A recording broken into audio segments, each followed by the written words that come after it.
bit, and it's going to slow her down a lot. And at the same time, Naniwa is just killing everything. There's absolutely no question that this army is going to be the dominant force. And I just don't think Scarlett can eliminate him before he actually forces a fight or he eliminates her. His army is just too much stronger. Yeah, that was a lot of tech that just got destroyed there by Naniwa. The pool's going to go down. Pretty much everything is going to go down. We're seeing attempted re-expansions here across the map here for Scarlett. And yeah, I mean, the economy of Protoss is in tatters right now, but the standing army is already there.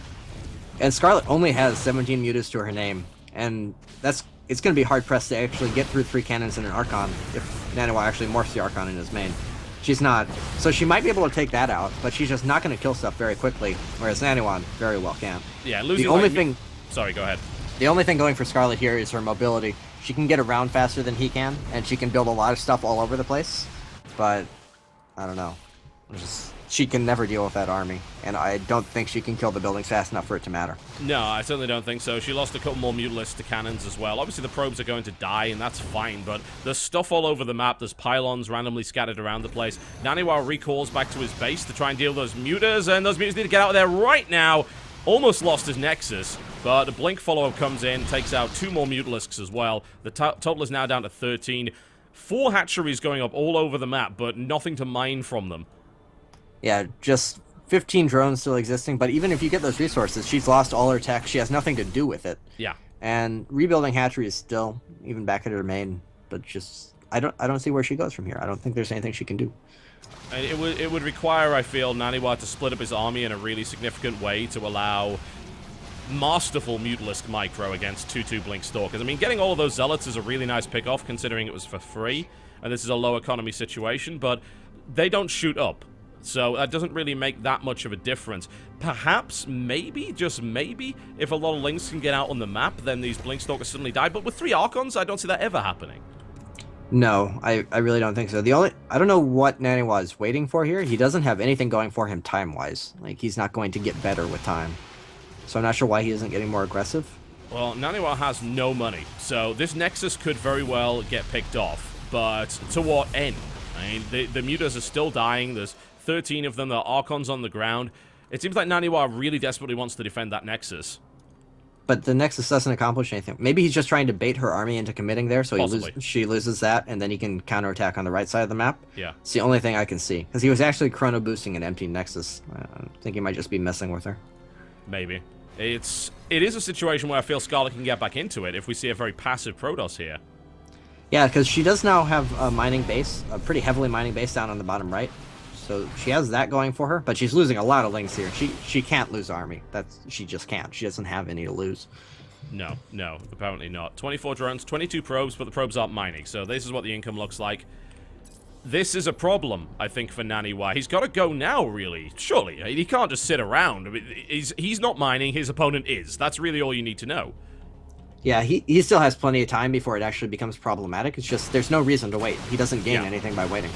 And he finds the mining base. The drones are going to take some damage here. This hatchery is going to get picked up. There is another mining base, but the problem is there's barely any minerals at it, so that doesn't really make a huge amount of difference. Ling's now coming in, and almost a suicidal move, I feel, there by Scarlett. She's now down to 9 Mutalisks. There's no way that beats 18 Stalkers in a million years. That Archon's still alive, so Lings are not going to matter here. And I think now this is the game of the Protoss. Yeah, absolutely. That was the engagement Naniwa wanted. That took enough wind out of Scarlett's sails that I don't think he has to really even worry about a counterattack anymore at this point. He can just kind of run around killing hatcheries. And Scarlett really doesn't want to lose, understandably. So she's going to keep running around and hoping that Naniwa messes up. But it's going to take a pretty big mess up to lose 3 Archons and 18 Stalkers against 8 Mutas. Yeah, that Nexus may die. But no, there's Blink Stalkers there. She'll have to sacrifice a couple more. Down it goes. But that now takes it down to 7 mutas here as well. These Stalkers and this Archon are still very active on the map here, looking for that mining base. There is another one going up over here for Scarlett. So she is playing shenanigans right now.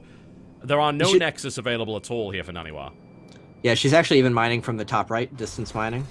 That's unexpected. All right. Could that be the ninja base? No, I mean, she's creep there. There's no way. Naniwa will eventually figure that out. Yeah, it's just a matter of getting around the map and actually taking care of everything for Naniwa. He's being unnecessarily slow about it, which is kind of annoying for us, but that's about it. Scarlett doesn't have any real comeback potential. So there's no way she starts producing units. And if she does, the only thing she has access to is Zerglings. Yeah. And Zerglings against upgraded Blink Stalkers and Archons. 3 Archons, yeah. Yeah. Just not not going so to good. happen. Yeah, and that mining base up there is certainly allowing her to try to claw her way back into this, but if she comes back from this position, you know, a lot of casters have said it before, it will be one of the most ridiculous comebacks in history because there's still a very strong Protoss army on the field, and there's no sign of that dying anytime soon. Yeah. There's actually a DT in the army now, and I don't believe there are any overseers out for Scarlet. There are not. Oh, there is a single one. Ah, but there it is, it's yes. not up at the top of the map. Yeah. So that DT is going to mess things up as well. Yep, and an engagement comes in here from Scarlett. She doesn't have enough units to really make that work. She does knock out an Archon, though. Maybe if she'd waited for a few more lings, that would have been a little bit better, but now all of the mutas are dead. So she is currently still mining from that base, and it seems like Naniwa doesn't actually know about it, even though he sees the creep. It obviously just hasn't connected in his head, and a second base is up here. This... Yeah. I mean, surely there's no comeback from here. The spawning pool just begins at the 27-minute mark. Come on, really? Nah, not at all. No 6 way. Zerglings, 2 mutas, no production. Before we kind of had to hem and haw a bit. Maybe the mutas can catch an Archon and something funky happens in a base race. But no, at this point it is actually physically impossible for Scarlett to beat a human being in this game. Yeah. And Naniwa, as far as we know, is a human being. As far as we know, yes. We've seen all signs of that. And that muta does not die, but if Naniwa keeps sort of flaunting around at the wrong side, he put a DT down to the southwest, which is great there. He's got to figure out where those 2 mining bases are. He'll certainly find the one over to the west. It may somehow not click in his head that Scarlett could possibly be distance mining from a game that still has the rocks up. And that's not where a spawning pool is, which would be hilarious, I might add. But let's just be absolutely clear. Naniwa has no way to build anything else. But Yeah, he's still sitting on this phenomenal army. Yeah, 0 minerals, no nexus. Does have plenty of probes. Eventually it gets to the point where he just sends out probes everywhere and tries to figure out where stuff is. And like there's a finite amount of space on the map where structures can be built. So it's just kind of a matter of time. Yeah, you can hype as much as you want, but like Naniwa would have to go to sleep for the next 10 minutes, I feel, to lose this at this point. Yeah, she is mining. She does have that spawning pool finished, so she's making a lair. She's gonna try and replace it's her about to meter get count a little spotted. bit. There we go. He's finally figured it out. But she has rebuilt another 2 hatcheries down at the bottom of the map, so it will dear. continue. Well, drones are off, so Archons can't actually catch them, especially not on creep, so eventually all that stuff's going to die. The lair is, of course, cancelled, which is to be expected, but there's another group of Blinkstalkers that are actually moving to intercept the drones here, and it looks like they're going to get them, and that is... Or maybe they're not going to get them. Okay, they were almost going to get them. Going to yet another mining base over the side here. Now they've realized, okay, this has got to be over now. Well, there is another hatchery back in Scarlett's original main. Oh, so wonderful. There's that as well. Great. Well, She she's won't not out of be this yet. revealed just yet. Yep. It's currently 10 supply versus 71. Army supply is 6 to 51, which is a pretty good advantage for the Protoss here, I feel. Yeah. This is pretty much just the same as what happened on Frost. Scarlett absolutely knows the game is lost. She's just kind of... GG. Oh, there GG. we go. Took a little while, but there we go. Well, we reach potential match point here. Naniwa is up 3 games to 2 in this best of 7 series. But now, the map pool refreshes, and it's Scarlett's pick. And that will be interesting. And she has... What was it? Is Star Station, Frost, and Belshire to choose from? I believe so, yes. Those I would say those are the 3 Zergier maps of the pool. I would have called Polar Knight and Yunsu the 2 very, very Protoss, very anti-Zerg maps. Yeah. I'm still very confused by the fact that Naniwa dislikes Polar Knight and actually vetoed it out. I would have thought Frost for sure would be his veto. So maybe that's kind of good for Scarlett. Maybe that gives her a little bit of comeback potential. But being down 2-3 against someone as versatile and dangerous as Naniwa, scary situation to be in. Yeah, pretty terrifying, honestly. It's been a really good series so far, but eventually it's got to come to match point. We'll see, though. She picked Star Station, so pretty much immediately she was ready to go. We're not going to take any breaks from here on in, folks. We're going to go all the way through to the end. The players don't want any more breaks. You certainly don't want any more breaks, so we're going to do this as quickly and as well as we can. Please do check out our sponsors, however. They're down the bottom there. You can certainly see what's going on with the sponsors. And I would like to particularly highlight one of those sponsors, if you don't mind, that have made this whole thing possible. And that is, of course, Reddit Bitcoin. The Reddit Bitcoin community donated a significant amount of Bitcoin to this show match. They're reddit.com/r/Bitcoin. Their Twitter is @RedditBTC. And I believe they were actually the largest donor to this show match, coming together to donate a total of 3.25 bitcoins, which is a phenomenal amount. So thank you very much to them for that. Sorry, are we on EU or NA for the next one? We are, in fact, on NA.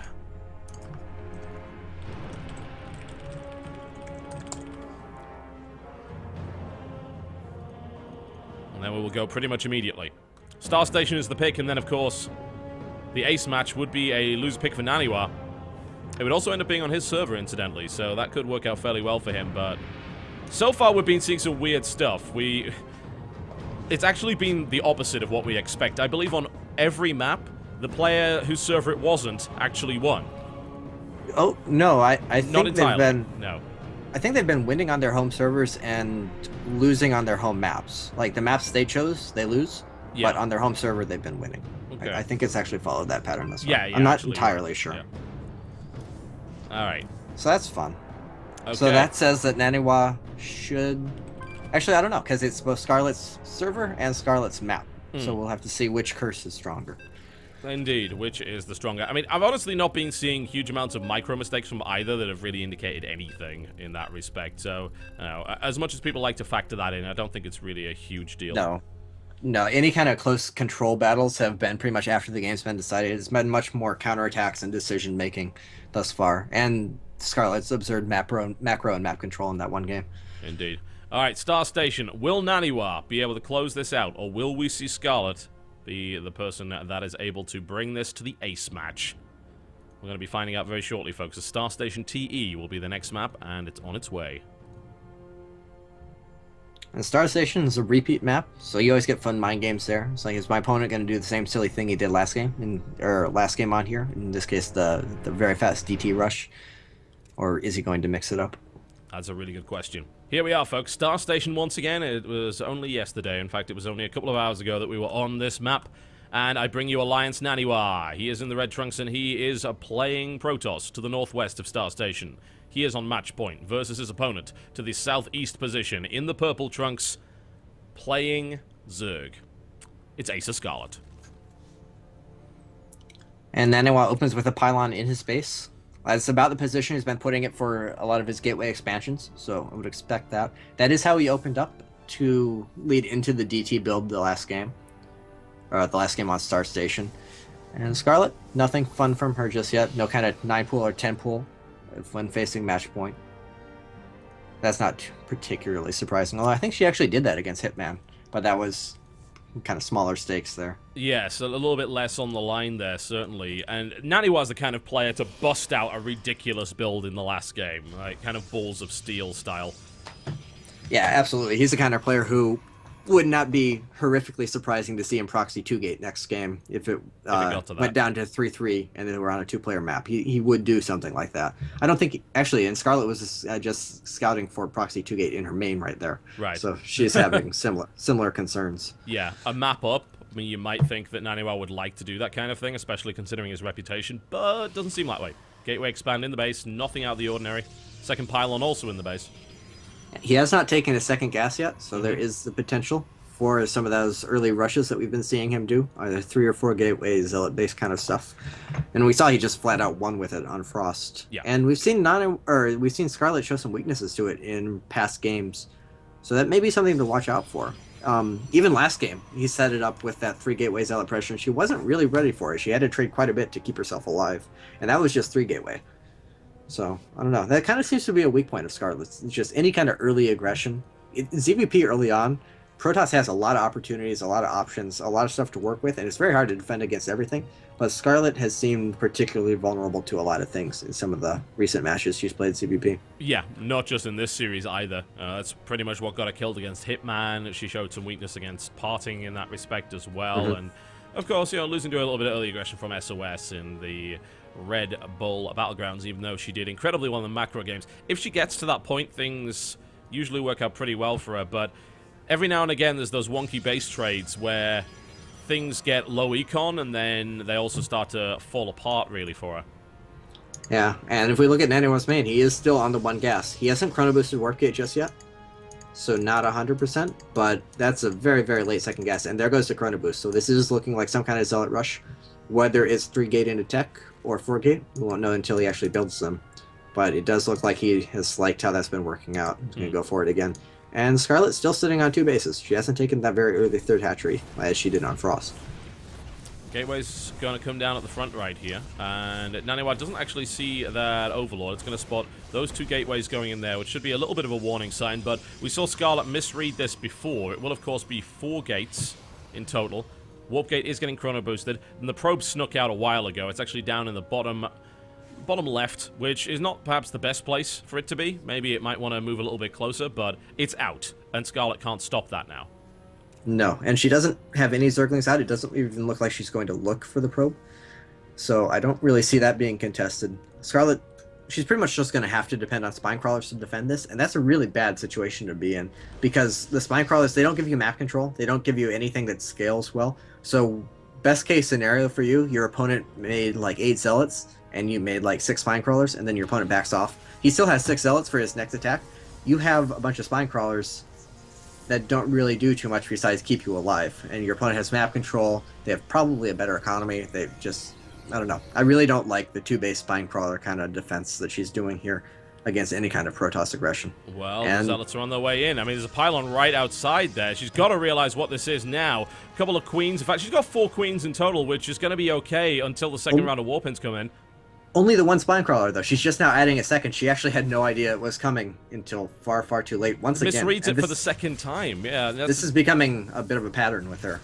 Yeah, it can be a problem. The queens are coming in. The Evo chambers are now coming down to the back as well. Not at the front in any kind of wall or anything. She's going to have to pull off a pretty good defense here. The Spine Crawler already getting surrounded. The queen's trying to defend it as best they can. Transfuse goes on. Several really good transfuses, actually, from Scarlett, but the Spine will eventually die. The queen's going to get picked off. Lynx trying to make their way in as well. There's still 8 Zealots on the map. Another Warpin comes in, and that Spine Crawler is about to finish, which will certainly help, but most of the queens are already dead here. There's 3 Lings. This could very well be the end of Scarlett. This could be Naniwa taking this show match here. Yeah, lethal damage pretty much already been done. Speedling isn't going to finish until that hatchery falls. The Spine Crawlers are all down. The Queens are all down. Naniwa back at home. He has his Stargate coming up. He has everything going for him.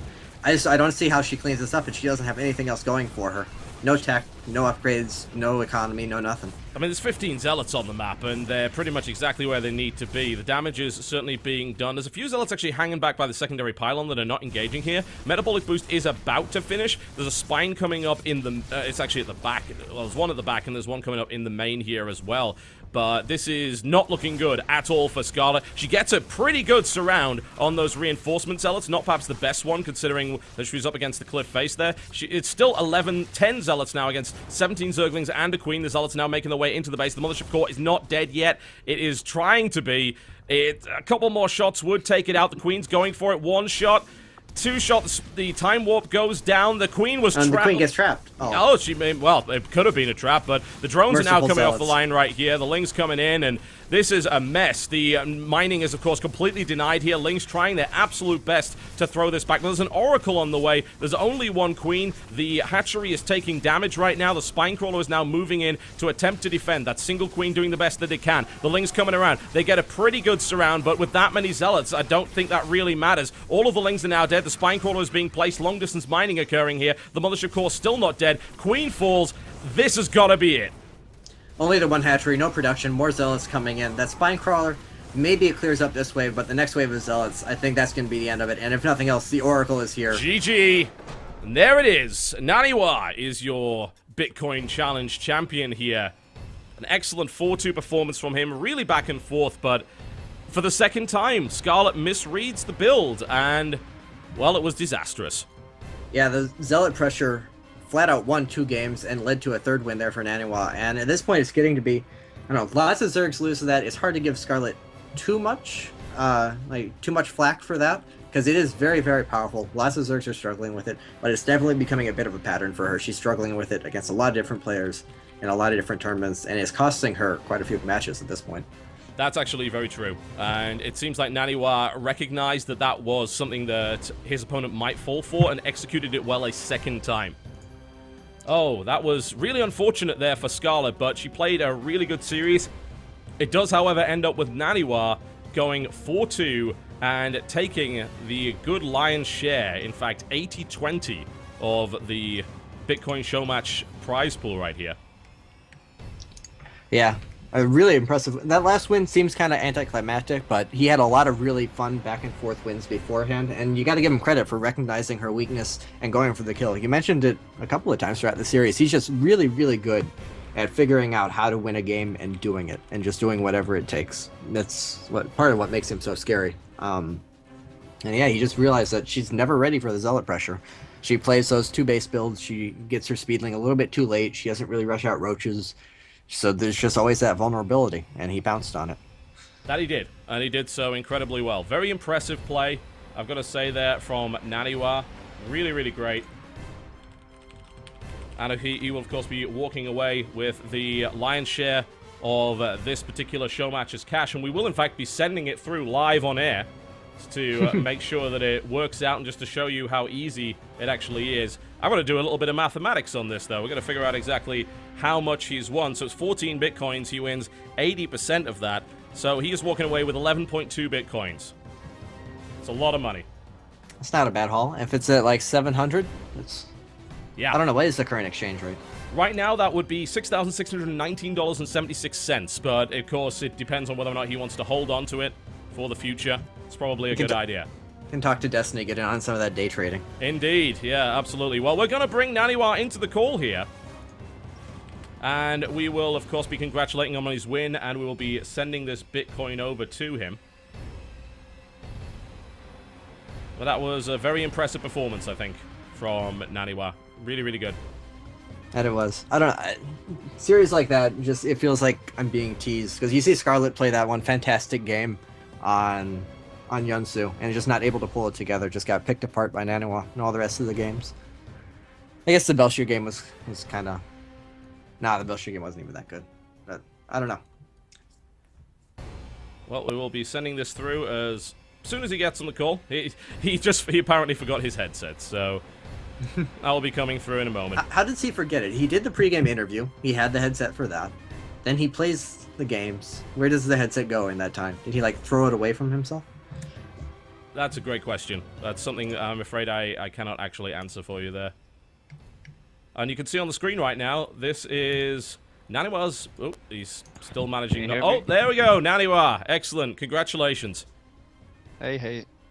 You'll be walking away with the lion's share of the Bitcoin right here, which we can see on screen. I'm going to send that right through to your Bitcoin wallet. Should I join the stream, or... I mean, watch the stream, or what? How should I do this? You don't need to do that. It's fine. You will receive it pretty much instantaneously, and everything will be fine. So, how do you feel after that match? How do you feel that went for you? To be honest, I feel like this was a big waste. Like, I played maybe 70% of my capacity, but the bigger problem was that Scarlett is so greedy that it didn't really become real games. Like, as you saw, Scarlett died 2 times in a row to forget Zealot pressure. And like, I play to win, right?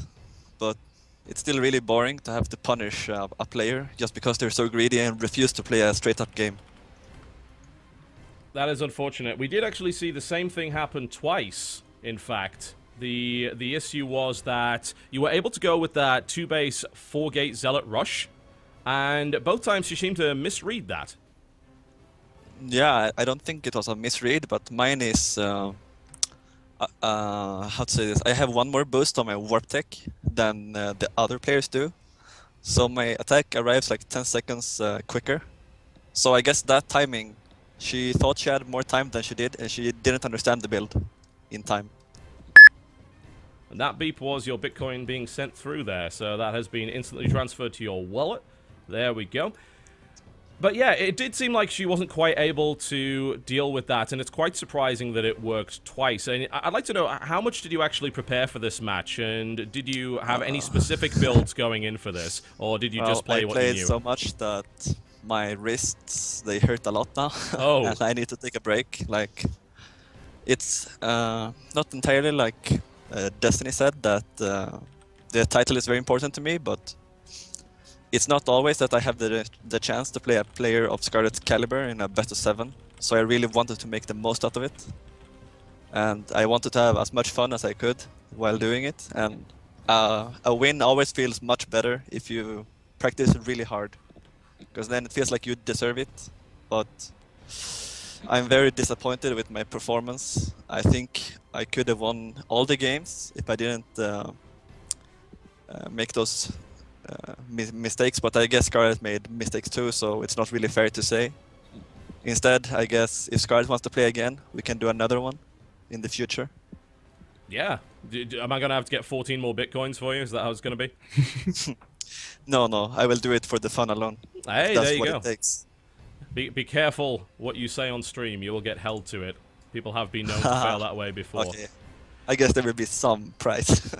Now, it's been a pretty damn good year for you, and this is a really nice way to cap that off, but you're the kind of player that's never really happy with his performance. You're always looking to do more, so what can your fans expect from you in 2014?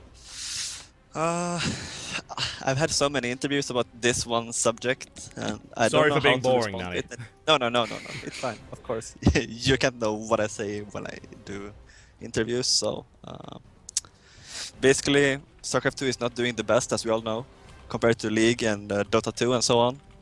So I know that a lot of teams have gotten pay cut, the players, I mean. Yeah. I really like the game and I want to continue playing, but I don't at the same time want to do it while feeling like I deserve more, you know? So I just want to get a fair deal with my team, because I would prefer to not have to leave it since I like it there. But if everything works out, I really want to go to Korea, because I feel like I have so much potential that I can get out of myself. Like, especially in HOTS, I think this game fits me way better than Wings. I understand it way better, and I feel like I can play with all the players, regardless of their skill. Sure. And I just feel like if I could get the practice that they do, I could probably win a big tournament, I think. Just how much better would it be for you practicing in Korea? What kind of differences do you feel that would actually occur to really allow you to play to the next level? Like, there's a few problems with Europe. For example, when we play tournaments, we always play the same people, right? Like, it's always me, Vortex, Nurchio, I guess Scarlett, and so on. So we can't really practice, because there's not enough top players. But in Korea, there's so many A-teamers, B-teamers who are like extremely good, and good enough to practice with for sure. So it's really hard to get good practice. That is the biggest problem. Sure. And the other problem is that there's not enough players, so you won't play enough styles. So you won't be prepared against a player like, let's say that Solki plays like Roach Hydra and Scarlet plays like Matling. It's not really the same thing, and there's not really any other Zerg outside of Korea who can like be even close to him, right? So it's really hard to be prepared for the best players going to tournaments. It's an interesting reality there. So what you're saying is that it wouldn't just be the ladder in Korea, which is obviously a very strong place, don't get me wrong, to practice, but you would be looking for Korean practice partners as well going forward? Yeah, I think that would boost my skill a lot. It's also very, how to say it, it makes you want to play more if you play really good players. So your motivation will always be on top, which is also a big deal. Since if you play like 10 hours of PvP straight in Europe, you won't really like the game very much. I think that's kind of the situation for every PvP player. Yeah, I guess so, but at the same time, if you like search ladder in Korea, you will get like Deer, SOS, Soul Key, Innovation, and so on. And that kind of practice is just golden. Absolutely sounds like the kind of thing that people should be considering. But obviously going to Korea right now is very difficult, with the GOM house closed, EG house closed. Yeah. How do you see that going forward? Is it even possible for foreigners to really come back to Korea in a big way? Honestly, I think the only one who can get there is Scarlett, if there is some change with the XM house. I am aware that it's full. It is not a big house, let me put it that way. I've seen a lot of the pro gaming houses, and they're not very big. At least the non-Kaspa teams. I don't know how they have it. I guess better, but the only way I see it happening is if my team like partners up with a team in Pro League, for example, or something like that. But I have no information at all how that's going to happen. So It's just I want to do it, but it doesn't seem very likely, I guess. Fair enough. All right, well, Naniwa, congratulations for your victory here and sitting on a rather large amount of bitcoins. Do you have anything to say to your fans, your team, your sponsors, pretty much anyone? The floor is yours.